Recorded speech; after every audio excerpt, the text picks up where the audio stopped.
कुछ लोगों का प्रश्न होता है कि साहब दूध खा रहे हैं, दूध भी तो मांस है, आखिर वह भी पशु के शरीर से प्राप्त होता है तो उसे भी नहीं खाना चाहिए।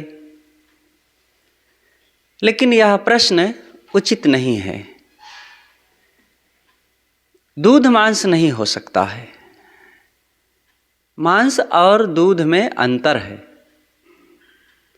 मांस प्राप्त करने का जो तरीका है वह और दूध प्राप्त करने का जो तरीका है वह दोनों अलग अलग है। मांस प्राप्त करने के लिए किसी प्राणी की हिंसा करनी पड़ती है, उसको मारना पड़ता है, उसका गला घोंटना पड़ता है, छुरी चाकू आदि से उसके शरीर पर प्रहार करना पड़ता है।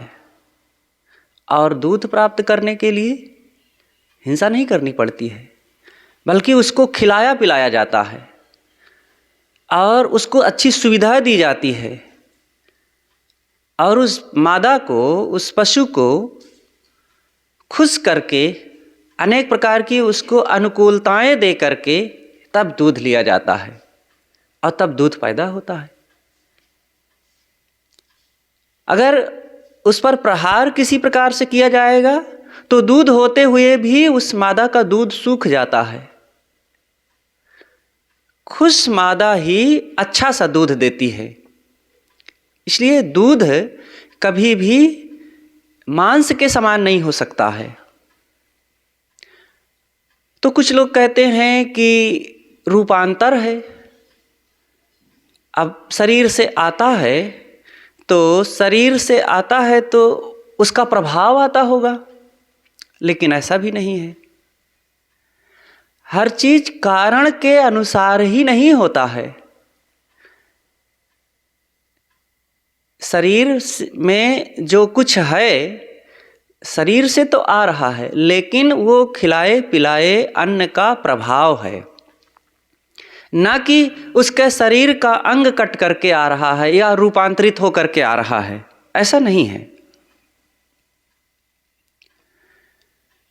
दूध रक्त मांस से नहीं बनता। यदि दूध रक्त मांस का रूपांतरण माना जाए तो भी दूध खाना चाहिए और मांस नहीं खाना चाहिए।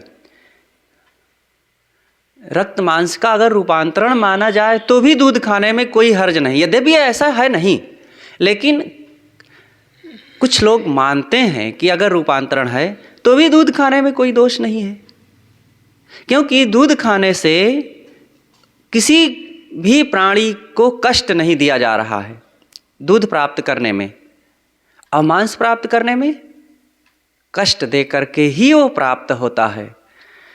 तो कुछ लोग अगर कहते हैं कि जैसे मांस में विटामिन होती है, प्रोटीन होता है, इसलिए हम खाते हैं, होता भी होगा तो भी नहीं खाना चाहिए, क्योंकि उसको प्राप्त करने के लिए क्रूर बनना पड़ेगा, किसी को बहुत दुख देना पड़ेगा। और दूसरी तरफ दूध में भी विटामिन होता है, प्रोटीन होता है, उसमें भी जीवन शक्ति होती है और निश्चित ही उसमें होती है, क्योंकि कोई भी बच्चा जब पैदा होता है, चाहे वो पशुओं की बात हो और चाहे मनुष्यों की बात हो, बच्चे के जन्म के पहले ही मादा को दूध आ जाता है। तो ये बच्चे का भाग्य है। बच्चे के लिए प्रकृति द्वारा उसकी कमाई है बच्चे का कि तुम्हारी सुरक्षा इस दूध से शुरू होगी, क्योंकि जब वो जन्म लिया तो बहुत कोमल, कमज़ोर, असमर्थ होता है, तो वो प्रकृति की अन्य तमाम चीज़ों से लाभ नहीं ले सकता है, वो खा नहीं सकता, खाने में असमर्थ है और उन चीज़ों को प्राप्त करना भी कठिन है। तो प्रकृति ने उसकी व्यवस्था किया है कि जन्म देने वाली उस माँ के द्वारा ही तुम्हारी रक्षा होगी, तो उसको दूध आ जाता है, तो दूध लेना चाहिए। तब कुछ लोग कहते हैं कि जब वो बच्चे का अंश है, बच्चे के लिए दूध पैदा होता है, तो फिर दूसरे लोग दूध क्यों खाते हैं? वो गाय और भैंस आदि जो जानवर हैं, फिर उनका दूध दूसरे लोग क्यों खाते हैं? बच्चा उसको ले, उसका बच्चा तो ठीक है, बच्चे को लेना ही चाहिए, लेकिन जिसने गाय को पाला है, भैंस को पाला है, उसका भी तो हक है। जो पालतू जानवर होते हैं उनका दूध स्वाभाविक ज़्यादा होता है। जंगलों में भी जानवर होते हैं, भैंसे या और भी अनेक जानवर जंगलों में होते हैं, उनको कोई पालता नहीं है और उनको दूध होता है, लेकिन उनको दूध उतना ही होता है जितना उनका बच्चा पी सके। बच्चे को जितनी ज़रूरत है बस उतना ही उनको दूध होता है, उनका ज़्यादा नहीं होता। लेकिन जो पालतू होते हैं उनको दूध ज़्यादा होता है। क्यों होता है? क्योंकि वो पालने वाले ने अनेक ढंग से सुविधा दे करके, उसकी अनुकूलता को पहचान करके उस तरीके से उसको आहार दिया है और उसके खिलाने पिलाने के कारण उनका दूध बढ़ा है। तो उस खिलाने पिलाने वाले का भी अधिकार है कि नहीं आखिर? इसलिए दूध खाने में कोई दोष नहीं है। तो दूध को कभी भी मांस की संज्ञा नहीं दी जा सकती है। दूध एक सात्विक चीज है और निरामिष है और बिना किसी प्रकार की हिंसा से प्राप्त होता है। जैसे अन्न फल मूल साग आदि मलमूत्र और खाद्ययुक्त खेतों में होते हैं, परंतु मलमूत्र और खाद के कुछ भी विकार अन्न फल मूल साग आदि में नहीं आते। शहरों के निकट खेतों में गंदगी अधिक बिखेर करके ही साग सब्जियां तैयार की जाती हैं और फिर वो साग सब्जी खाई जाती है। तो देखिए, जो गंदगी बिखेरी गई है और उससे ऊर्जा प्राप्त करके सब्जियां तैयार हुई, तो वो गंदगी के प्रभाव से सब्जियां दूषित नहीं हैं। उन सब्जियों को लेने में कोई दोष नहीं है। मुख्य बात तो यह है कि दूध रक्त मांस का रूपांतर है ही नहीं। यदि रक्त मांस से ही दूध बनता है तो हर गाय भैंस बैल भैंसा के शरीर में रक्त मांस है, फिर उसके शरीर में दूध क्यों नहीं उत्पन्न होता?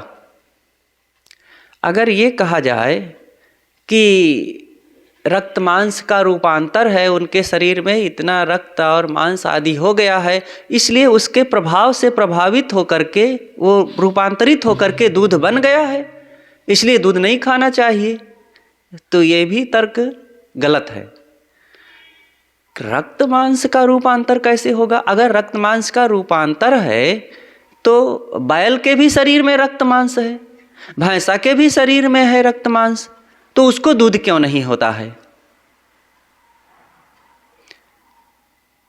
तो ये मादा को जन्म हुआ है बच्चे का, तो उसका जो प्रभाव है वो खिलाने वाले के प्रभाव से, खिलाने वाले के लिए दूध लेना अनुचित नहीं है।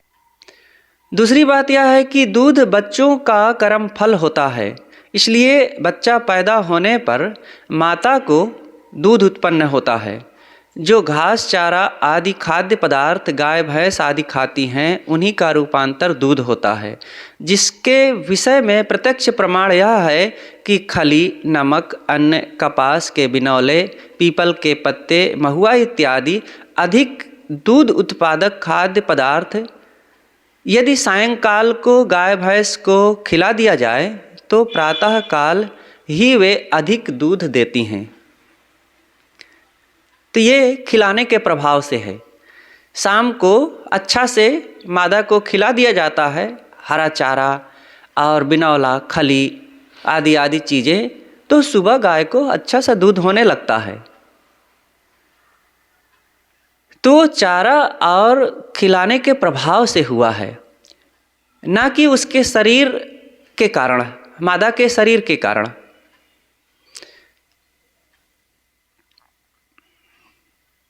कहा जा सकता है कि दूध दूहने से गाय भैंस आदि मादा को कष्ट होता है, क्योंकि उसके अधिक खाद्य अंश का रक्त न बन करके दूध बन जाता है। गाय के द्वारा खाए हुए उस अंश के अधिकतम अंश का दूध बन जाता है, तो उसके शरीर को नुकसान पहुंचता होगा। तो ये ऐसी बात भी नहीं है। अतः वे निर्बल रहती होंगी गाय आदि, यह भी नहीं है।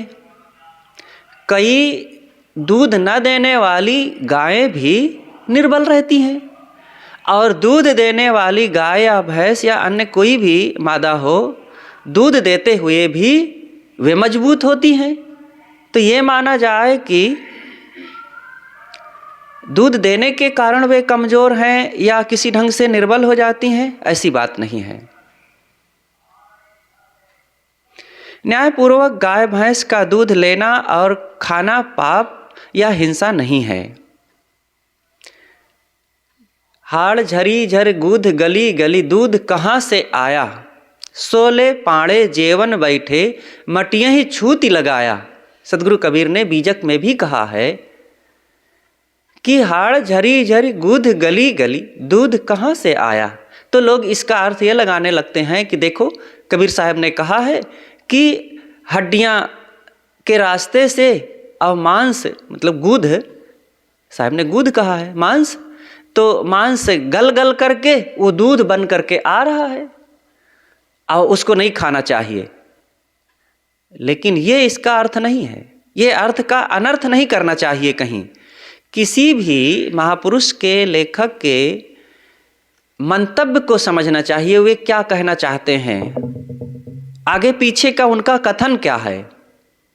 साहब यहाँ ये कहना चाहते हैं कि हे पंडित जी, तुम जिन मनुष्यों को अछूत मानते हो कि जन्म जाति ये अछूत हैं, ये नीच जाति में पैदा हुए हैं और हम उच्च कुल के हैं और हम धरती के देवता हैं, महान हैं, और उनका छुआ तुम नहीं खाते हो, तो कबीर साहब उनको तर्क देते हैं कि तुम जिस दूध को लेकर के आचमन कर रहे हो, पूजा कर रहे हो, उसका भोग लगाते हो, वो दूध कहाँ से आया है।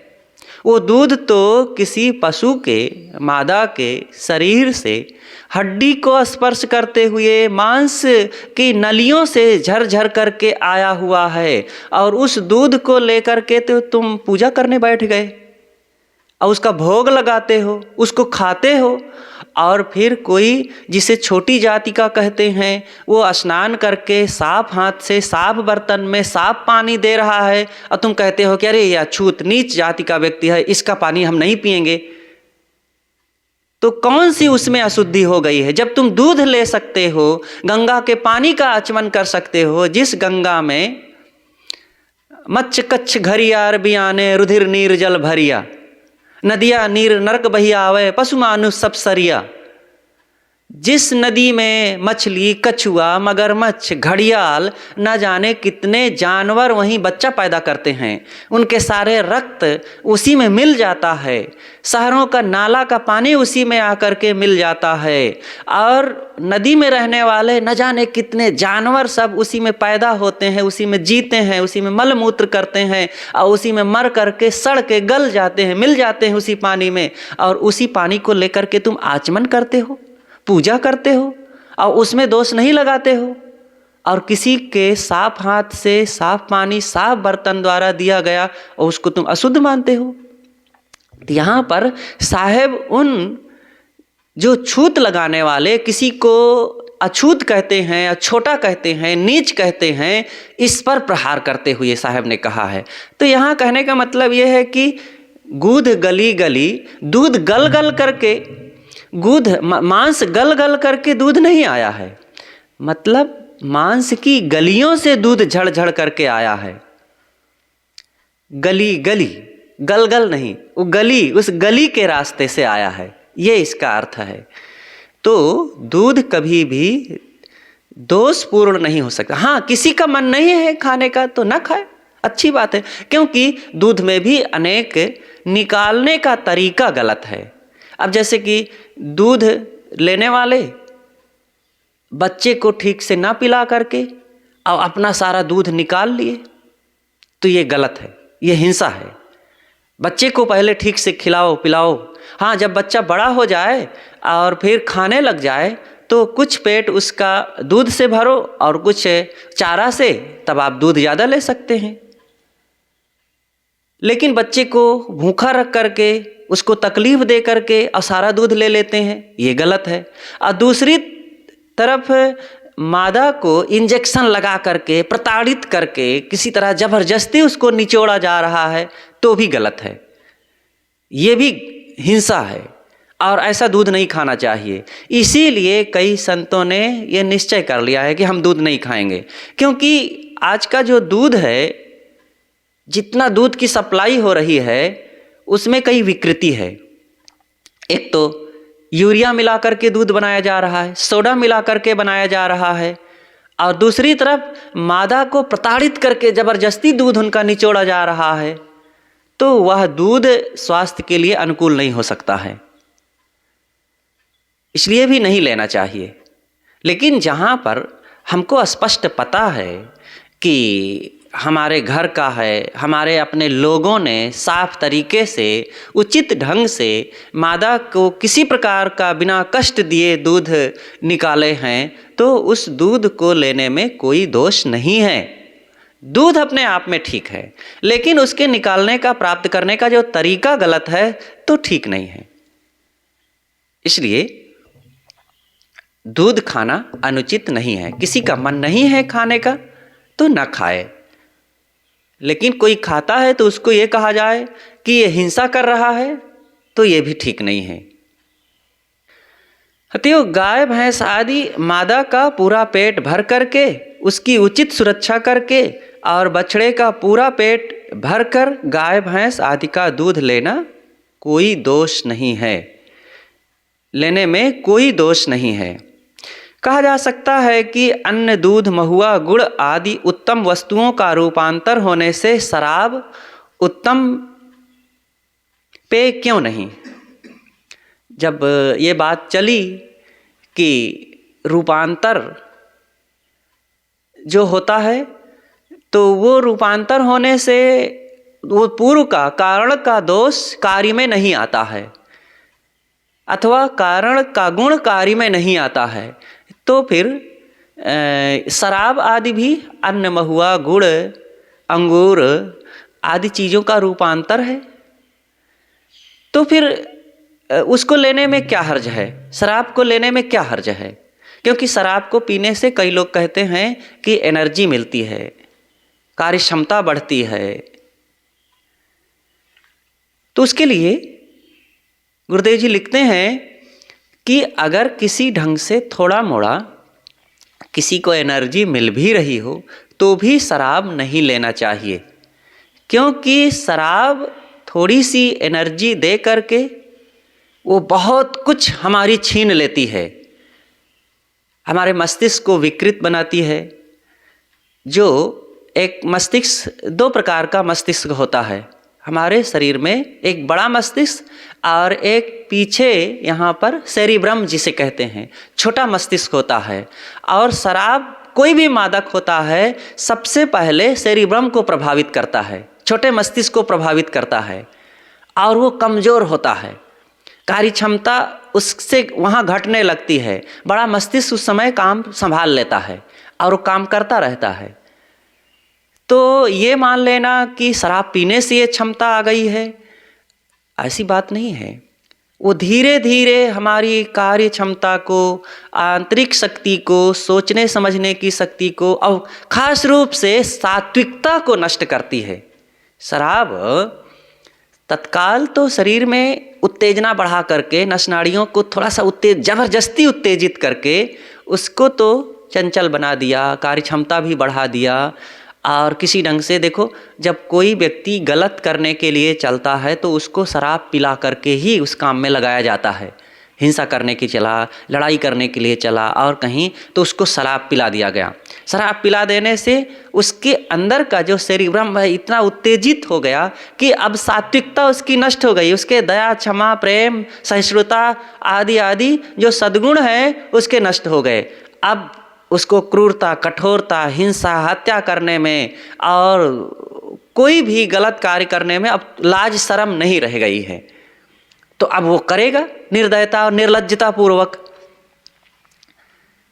तो जो शराब पिएंगे उनके अंदर की धीरे धीरे ऐसे ही सात्विकता नष्ट हो जाती है। और शराब का नशा थोड़े समय के लिए होता है और धीरे से 2 घंटा, 4 घंटा, 10 घंटे बाद उसका नशा जब उतरेगा तो जो उत्तेजना में अभी तक खूब उछल रहा था, अब सारी शक्ति उसकी उतर गई।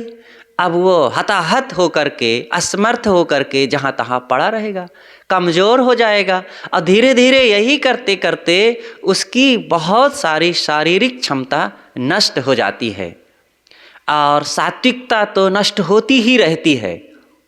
इसलिए भी शराब को नहीं पीना चाहिए। शराब कभी भी मनुष्य के लिए हितकारी नहीं हो सकता है। और फिर रूपांतर, हर उत्तम चीज का रूपांतर उत्तम ही नहीं होता है। जैसे कि गाय के लिए, भैंस के लिए कहा गया कि जब उत्तम उत्तम चीज़ें उसको खिलाया गया तो उसका रूपांतर उत्तम दूध तैयार हो गया। तो इसलिए कोई कहे कि गुड़, महुआ आदि का उत्तम चीज़ से रूपांतरित शराब है, इसलिए शराब लेना चाहिए, लेकिन ऐसी बात नहीं है। जैसे अब हर उत्तम चीज का रूपांतर उत्तम नहीं होता, हर मध्यम चीज का रूपांतर मध्यम नहीं होता, बदल भी जाता है। जैसे कि फसल में, कोई भी फसल को देख लो, उसमें गंदगी डाली गई, खाद गंदगी ही तो है, गोबर की खाद अथवा कोई भी गंदगी डाल दो, मलमूत्र भी लोग डालते हैं और वहाँ शौच कर आते हैं और वो सब खाद बन जाती है। और खाद बनने के कारण अब खेत में ऊर्जा आ गई, उर्वरा शक्ति आ गई। अब उसमें गोभी, लौकी, बैगन, भाटा आदि जो कुछ लगाया गया, अब वो और पावर पा करके, ऊर्जा पा करके अच्छी सी खेती होती है और फसल बढ़िया हुई। अब उस फसल में, उस सब्जी में, उस फल में अब उस गंदगी का कोई दोष नहीं है और उस फल को, सब्जी को खाने में कोई बुराई नहीं है और सबको खाना चाहिए, सब खाते ही हैं। तो देखो, गंदी चीज का रूपांतर यहां पर अच्छा में आ गया और अच्छी चीज का रूपांतर गंदा भी हो जाता है। अब हम लोग क्या खाते हैं? अच्छी चीज खाते हैं, फल, मिठाई, दूध, दही और अनाज, पूड़ी, खीर, हलवा, रसगुल्ला, मिठाई आदि सब चीज़ खाते हैं। अब रूपांतर अगर अच्छा ही माना जाए तो जो कल निकलेगा आज के खाए हुए चीज़ का, तो अच्छा मान करके उसको भी रख लेना चाहिए ला करके, लेकिन उसको कोई नहीं रखता है क्योंकि यहाँ पर उसका रूपांतर दूषित हो गया है। तो विवेक करने से काम बनेगा। हर चीज़ को यथावत ज्यों का त्यों एक का उदाहरण दूसरे में नहीं फिट किया जा सकता है।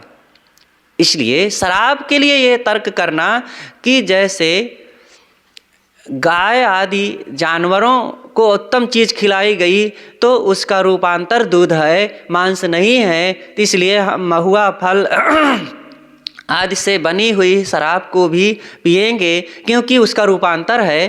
तो फिर आज दाल भात सब्जी पूड़ी का खाए हुए का रूपांतर कल जो मल मूत्र निकलेगा उसको भी लेने में भी दोष नहीं माना पड़ेगा। लेकिन ऐसा नहीं हो सकता है, सब लोग दोष मानते हैं, इसलिए भी शराब नहीं पीना चाहिए। इस प्रकार से दूध लेने में कोई दोष नहीं है, दूध लेना चाहिए। दूध प्राप्त करने में हिंसा नहीं होती है और दूध प्राप्त करने वाले का हक होता है क्योंकि उसने पाला है मादा को, उसको खिलाया पिलाया है, खर्चा किया है, मेहनत किया है, समय दिया है और उसको सब प्रकार से खुश करके दूध ले रहा है। तो मादा को भी लाभ हो रहा है, उसके बच्चे को भी लाभ हो रहा है और पालने वाले का भी लाभ हो रहा है और दूध जो खा रहा है उसको भी लाभ हो रहा है, उसका कोई नुकसान भी नहीं हो रहा है। और दूध प्राप्त करने के लिए पैसा दिया जा रहा है, ऐसे जाकर के हक नहीं मारा जा रहा, किसी का चोरी नहीं किया जा रहा है। तो कुल मिलाकर के हमारे कार्य में किसी प्रकार का दूषण नहीं होना चाहिए, हमारे मन की मलिनता नहीं होनी चाहिए, हमारे मन में क्रूरता नहीं आनी चाहिए, तो सब ठीक है। और दूसरी तरफ शराब कभी भी उचित नहीं हो सकता है। और शराब के साथ साथ कोई भी नशा हमारे मस्तिष्क को प्रभावित करता है। अब कोई कहे कि तंबाकू खाने में क्या दोष है?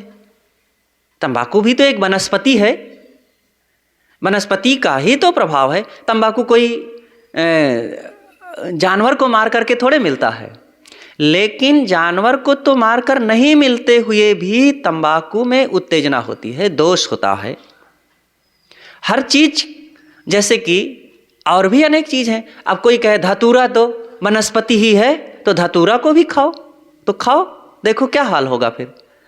और भी ऐसी वनस्पतियां हैं जिसको खा लेने से आपका कलेजा कट कट करके निकल आएगा बाहर, आपका खून गिरने लग जाएगा, आपके शरीर में कई प्रकार का दोष आ जाएगा। जैसे वो दोषपूर्ण है शरीर के लिए, उसको आप नहीं खाते हैं, आपको रोग हो सकता है, आपको तकलीफ हो सकती है, और आपके मन मस्तिष्क में विकार उत्पन्न होकर के आपकी मानसिक क्षमता को दूषित कर सकता है, वैसे ही तंबाकू भी नहीं लेना चाहिए। प्रत्येक मादक चीज़ों में, चाहे वो बीड़ी हो, सिगरेट हो, जाफरानी हो, जर्दा हो, गुड़ाखू हो, गुटखा हो, आशिकी हो, कोई भी चीज़ें हो, इन सब में तंबाकू होता है। और तंबाकू में प्रत्यक्ष रूप से निकोटीन नाम का जहर होता है। पश्चिम में एक वैज्ञानिक ने तंबाकू का थोड़ा सा अंश खरगोश को खिलाया, कुछ खरगोशों को खिलाया गया, और उसको खाने के पश्चात कुछ ही घंटे में वे खरगोश दम तोड़ दिए। तो पता लगा कि तंबाकू में इतना जहर होता है। मनुष्य मजबूत प्राणी है, और वो थोड़ा थोड़ा खाते खाते अब अपने शरीर को उतना सक्षम बना लिया है उस जहर को हजम करने के लिए। इसलिए वो मरता तो नहीं है, लेकिन उसका प्रभाव तो शरीर में जा रहा है। रोज रोज खाते खाते कुछ दिनों में धीरे से उसके दांतों में दोष आ जाता है, आंत में दोष आ जाता है, फेफड़े में दोष आ जाता है, किडनी में, लीवर में, आमाशय में, आंत में अनेक प्रकार का दोष आता है। तब कुछ लोग कहते हैं कि साहब जो तंबाकू नहीं खाते हैं उनका भी तो दांत खराब हो जाता है, जो तंबाकू नहीं खाते हैं उनको भी तो कैंसर हो जाता है। तो देखो, जरूर हो जाता है, तो जब उनको होगा तब हो जाएगा, आपको भी जब होना होगा तो सह लीजिएगा। लेकिन तंबाकू खा करके अपना एक दोष अपने जीवन में क्यों ले रहे हैं? इससे ज़्यादा नुकसान होगा। उनके जो नहीं खाने वालों को हुआ है वो भी उनकी गलती है कभी की। देख, जीव अनादि से अजर अमर अविनाशी है, वो अपने कर्म संस्कारों को लेकर के चलता है। कई आज के तत्काल के दोष ना होते हुए भी दुख आ जाते हैं, तो ये नहीं कहा जा सकता है कि इन्होंने दोष नहीं किया, दुख क्यों आ गया है। वो पूर्व के कर्मों के फल हैं। इसीलिए एक अमर अविनाशी आत्मा की सत्ता अगर नहीं मानेंगे तो कर्म फल भोग जीवन के सुख दुख का समाधान नहीं हो सकता है। अनेक डॉक्टर भी इस बारे में नहीं समझ पाते। वो हर चीज का यही पता लगाते हैं कि इसके शरीर भौतिक तत्वों से बना हुआ है, तो भौतिक चीज़ों से ही सब कुछ इलाज किया जा सकता है और ठीक किया जा सकता है, ठीक होता भी है। आज जितने भी दुख हैं उसमें 80 से 85-90% तक लगभग वर्तमान की गलतियों के कारण होते हैं। इसलिए वर्तमान के समाधान से, इलाज से, दवाई से वे ठीक होते हैं। लेकिन 10-15% ऐसे भी होते हैं तकलीफ़ें जिसको लाख कोशिश करने के बाद भी कोई डॉक्टर नहीं ठीक कर सकता है, और समय आने पर अपने आप भी ठीक हो जाता है। इसको क्या कहेंगे? ये प्रारब्ध जनित है। तो वर्तमान की गलतियों को छोड़ना चाहिए। 85% लगभग वर्तमान की गलतियों से शरीर में बीमारी आती है। उचित खान पान का ना होना, उचित रहन सहन का ना होना, उचित व्यवहार बर्ताव का ना होना, शरीर में संयम ना होना, इन सब कारणों से तकलीफ़ें आती हैं। तो शरीर को अगर ठीक रखना चाहते हैं तो समस्त नर नारियों को वर्तमान की समस्त गलतियों का त्याग करना चाहिए, और उसमें अंडा, मांस, मछली, बीड़ी, पान, तंबाकू, सिगरेट, शराब, गुटखा और अनेक प्रकार की जो वर्तमान की खाने की चीज़ें हैं उसको असावधानी पूर्वक लेना, अपवित्रता पूर्वक लेना, अनियमितता पूर्वक लेना, ये सब भी हमारे शरीर में बीमारियां लाने का कारण है। इसलिए इन सबको भी ठीक करने की ज़रूरत है, और इन सबको ठीक कर लेने के बाद आपका तन ठीक रहेगा, और तन से ज़्यादा आपका मन ठीक रहेगा, आपका व्यवहार ठीक रहेगा, आपके घर में धन रुकेंगे, और अनेक प्रकार से आपके जीवन में सरलता, शांति तथा निश्चिंतता आ जाएगी। तो इसलिए भी इन समस्त दोषों का त्याग होना चाहिए। हिंसा युक्त मांस आदि तो लेना ही नहीं चाहिए, और नशीली चीज़ों का भी त्याग करना चाहिए, चाहे वो शराब हो, तंबाकू हो, बीड़ी सिगरेट हो, या और भी कोई नशा हो, सब ये हानिकारक ही हैं। एक बार अभी कुछ दिन पहले ही मैंने देखा इंटरनेट पर कि व्यक्ति जब नशा करता है, कोई चीज़ अनाज खाता है, तो उसका जो मूल चीज़ है तुरंत शरीर को तुरंत मिलता है, तो जो ज़रूरी चीज़ें हैं उसका तुरंत पता नहीं चलता है, क्योंकि उसकी ज़रूरत है। और जैसे ही हमने कुछ खाया और उसका खास रस हमारे शरीर ने तुरंत ग्रहण करना शुरू कर दिया, उसको नई एनर्जी मिल जाती है। लेकिन जो ज़रूरी नहीं है, विषाक्त चीज़ें हैं, वह भी तुरंत प्रभावित करता है। सिगरेट व्यक्ति पिया और पीते ही उस धुआं तो निकाल दिया बाहर, लेकिन ऐसा थोड़े है कि बाहर निकाल दिया, उसका जो जहर है तुरंत अंदर में गया, किडनी में पहुंचा, लीवर में पहुंचा, और वो धुआं केवल नहीं गया है, केवल कार्बन डाइऑक्साइड नहीं गई है, उसके तंबाकू का जो जहर है वो लीवर में गया, किडनी में गया, और तुरंत वो इतना प्रभावित होता है कि इससे वो संकुचित होने लगता है, उसकी कार्य क्षमता घटने लगती है, और फेफड़े में कालिमा आने लगती है, और धीरे धीरे वो बहुत तेज़ी से क्षतिग्रस्त होता है। इसलिए इन चीज़ों का त्याग होना चाहिए। और जो विटामिन के लोभ से लोग मांस खाते हैं, प्रोटीन के लोभ से, यह भी गलत है। क्या विटामिन कोई बता दे तो जिस चीज़ में बता दे वो चीज़ खा ही लेना चाहिए क्या? अन्य कारणों पर भी तो विचार करना चाहिए।